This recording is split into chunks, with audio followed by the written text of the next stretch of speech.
म चाहिँ सक्कली भुटानी शरणार्थी दिलीप राखाली। यो चाहिँ मेरो रेफ्युजी आइडी कार्ड। हाम्रो शरणार्थीहरूको परिचय पत्र यस्तो हुन्छ, यहाँहरूलाई मैले देखाएँ। पछिल्लो समय यो नक्कली भुटानी शरणार्थी काण्ड आउनुभन्दा अगाडि खास त्यस्तो के भइरहेछ, यहाँ के बितिरहेछ त्यति हामीलाई थाहा थिएन। किनभने अझै पनि 6500 शरणार्थीहरू झापाको बेलडाङ्गी र शनिसरे पथरीको क्याम्पमा गरी 6500 शरणार्थीहरू अझै पनि हुनुहुन्छ हाम्रो। र त्यहाँनिर चाहिँ कस्ता कस्ता मान्छेहरू छन् भन्दाखेरि यहाँहरूलाई अझ म क्लियर गराउँ।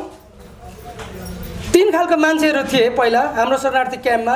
एउटा थर्ड कन्ट्री सेटलमेन्टमा जान चाहनुहुने, अर्को होइन म भुटानै फर्किन्छु भन्नुहुने, र अझै पनि भुटानै फर्किन्छु भन्ने र नेपालमै बस्न चाहन्छु भन्नेहरू हुनुहुन्छ। 6500 भित्रमा अझै पनि त्यति पर्नुहुन्छ। यो नक्कली भुटानी शरणार्थी काण्ड प्रकरण आयो, त्यसपछि नै थाहा भयो हाम्रो नाममा त अरू नै मान्छे पुगिसकेको रहेछ त्यहाँ भनेर। त्यतिखेर मात्रै थाहा भएको हो।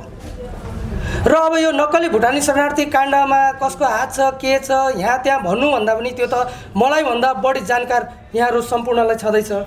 अहिलेलाई चाहिँ तत्कालीन नक्कली भुटानी शरणार्थी काण्ड पछाडि चाहिँ झन् हाम्रो समस्याहरू जटिल बन्दै गइरहेको भनेर हामीले एउटा चाहिँ मागपत्र लिएर आएका थियौँ र हामीले सञ्चार मन्त्रीज्यूलाई पनि भेटिसकेका छौँ, अनि गृह मन्त्रीज्यूलाई पनि भेटिसकेका छौँ। अब यदि टाइम उहाँहरूले दिनु सक्नुभयो भने हाम्रो अन्य मन्त्रीज्यूहरूलाई पनि भेट्ने योजना छ। विशेष गरेर सम्माननीय प्रधानमन्त्रीज्यूलाई पनि हामीले समय मागेका छौँ।